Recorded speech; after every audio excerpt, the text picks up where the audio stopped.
যদি কোনো পুরুষের স্বপ্ন দোষ হয় তখন কি হবে? স্বপ্ন দোষ হলে সিয়াম ভঙ্গ হয় না, এটা মানুষের ইচ্ছার বাহিরের একটা বিষয়। কিন্তু যদি কোনো ব্যক্তি ইচ্ছাকৃতভাবে সিয়ামরত অবস্থায় হস্তমৈথুনে অভ্যস্ত থাকে বা অন্য কোনো কারণে বীর্যপাত ঘটায়, তাহলে তার টোটালি সিয়ামটা ভেঙে যাবে। বুঝেননি আমার কথা? যদি ইচ্ছাকৃতভাবে ঘটায় হস্তমৈথুনে অভ্যস্ত থাকে তাহলে টোটালি সিয়াম ভেঙে যাবে। কিন্তু যদি কোনো ব্যক্তি সিয়াম থাকা অবস্থাতেই স্বপ্নদোষ হয় তাহলে তার সিয়াম ভাঙে না। কেন? এটা মানুষের ইচ্ছার বাহিরে ঘটে। বুঝেননি আমার কথা? এটা ইচ্ছার বাহিরে।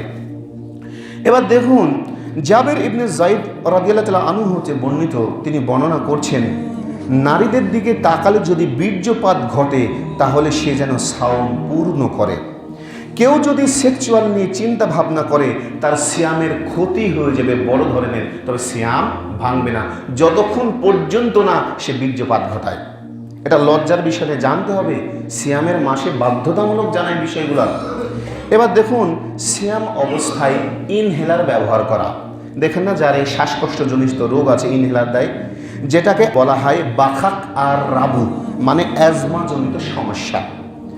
এদের মধ্যেও ওলামায়ে কেরামদের মধ্যে ইখতিলাফ আছে, কেননা ইনহেলারের যেটা ব্যবহার করা হয় ওখানে বিভিন্ন ধরনের কেমিক্যাল এবং অক্সিজেন ও পানি আছে। তো এক শ্রেণীর আলেম বলছে ভেঙে যাবে, কিন্তু বিশুদ্ধ মত হচ্ছে ভাঙবে না। কেন বলুন তো? আমরা যখন শ্বাস টানি, এতে কিন্তু অক্সিজেন থাকে না? অক্সিজেন থাকে না? ওটু তো থাকে।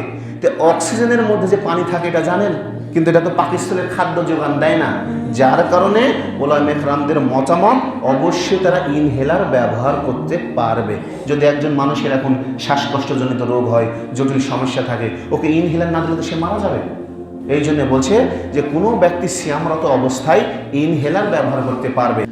এবার দেখুন, এদের মধ্যে সবচেয়ে প্রসিদ্ধ যারা আলোচনা করছেন, বর্ণনা করছেন যে ইনহেলার ব্যবহার করা যাবে, এক নম্বরে হচ্ছে শেখ আবদুল্লাহ আজিজ বিন বাস, সালে আই উসাইমিন, আবদুল্লাহ বিন জুবরিন, অন্যান্য ওলামায়ে কেরামগণ অধিকাংশ বলছেন ইনহেলার ব্যবহার করাতে দোষের কিছু নাই, এখানে খাদ্যের যোগান দেয় না, সিয়াম টোটালি হয়ে যাবে।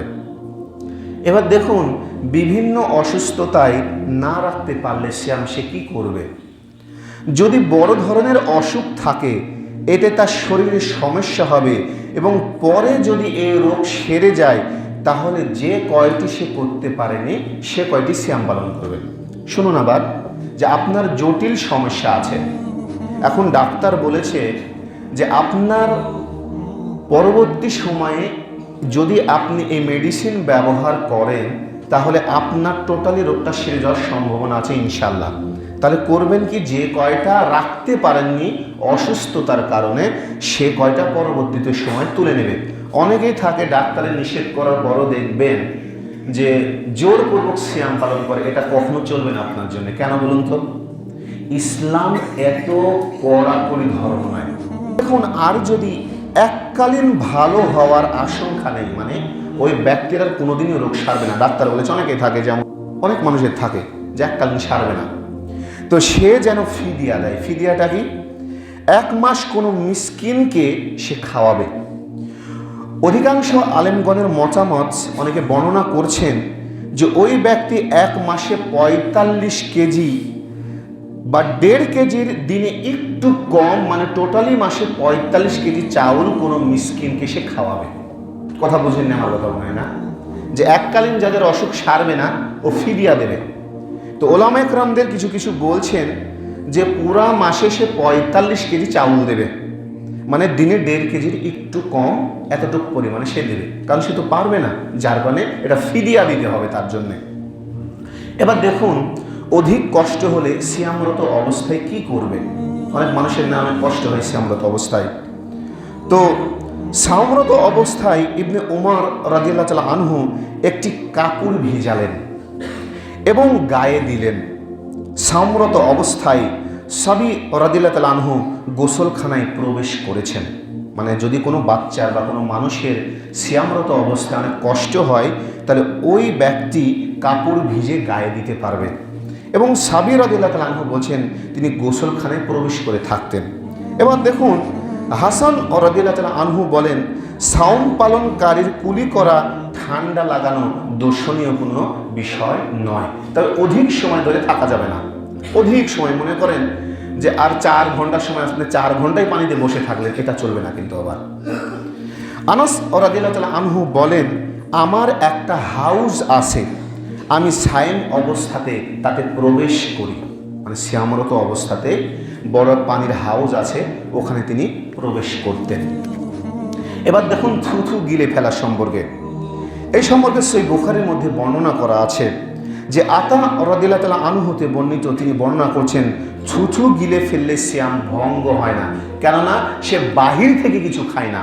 কারণ আপনি যে থুথুটা গিলবেন, ওখানে পাকস্থলী থেকে আপনার খাদ্যের যোগান কোনোদিনও দিবে না, এই গোলা পর্যন্ত শেষ হয়ে যাবে, আপনার এতটুকু পর্যন্ত নামবে না।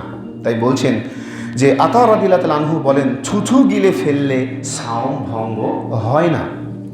এবার দেখুন কাঁচা মেসওয়াক ব্যবহার করা।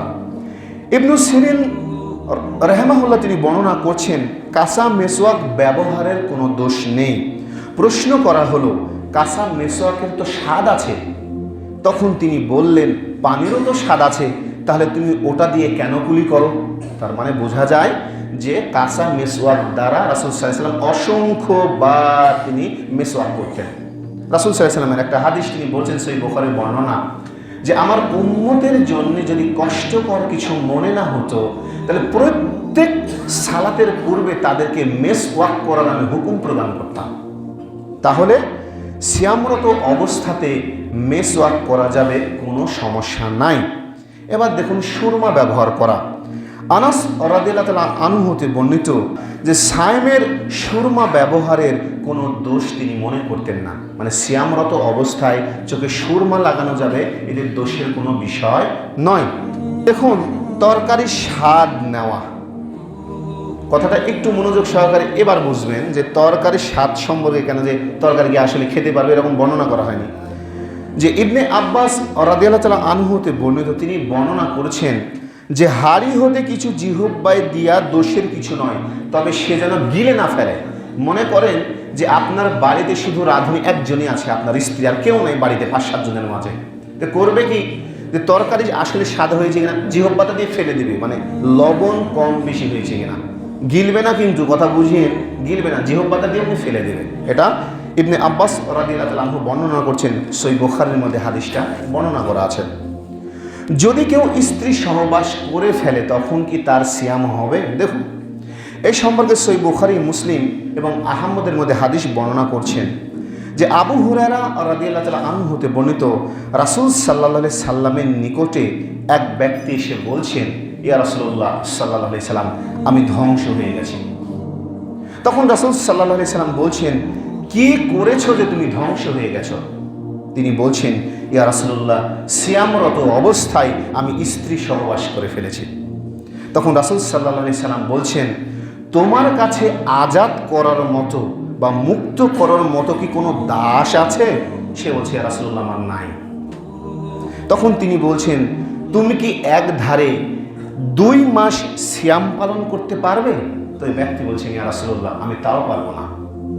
রাসূল সাল্লাল্লাহু আলাইহি সাল্লাম আবারও বলছেন, তুমি কি 7 জন মিসকিনকে খাওয়াতে পারবে? তিনি বলছেন, ইয়া রাসূলুল্লাহ সাল্লাল্লাহু আলাইহি সাল্লাম, এটাও আমি পারবো না। রাসূল সাল্লাল্লাহু আলাইহি সাল্লাম তাকে 1 অরাক বা 15 সা, 1 সা সমান 2.5 থেকে 3 কেজির পরিমাণ, জানেন আপনারা, খেজুর পেশ করা হলো তার সামনে। নবী সাল্লাল্লাহু আলাইহি সাল্লাম বললেন, তুমি এটা সাদাকা করো, আর চাইলে সবচাইতে বেশি যারা অভাবগ্রস্ত আছে এলাকার মধ্যে তাকে দাও। তো তিনি বলছেন, আল্লাহর কসম, এই মহল্লাতে আমার চাইতে অভাবী ব্যক্তি আর কেউ নাই। রাসূল সাল্লাল্লাহু আলাইহি সাল্লাম হেসে দিলেন এবং বলছেন, তুমি খাও এবং তোমার পরিবারকে খাওয়াও। কি বুঝলেন? যদি কোনো ব্যক্তি সিয়ামরত অবস্থাতে স্ত্রী সহবাস করে, তার সিয়াম কিন্তু ভেঙে যাবে। হয় তাকে কোনো আজাদ গোলাম মুক্ত করতে হবে, না হলে তাকে এক ধারে 2 মাস সিয়াম পালন করতে হবে, নাহলে 60 জন মিসকিনকে খাওয়াতে হবে। আর যদি করে ফেলে, এই শর্ত, 1 অরাক মানে 15 সা খেজুর এলাকার মধ্যে সবচাইতে যারা অভাবী তাদেরকে দিতে হবে। আবু হুরায়রা রাদিয়াল্লাহু তাআলা আনহু থেকে হাদিস বর্ণনা করা আছে।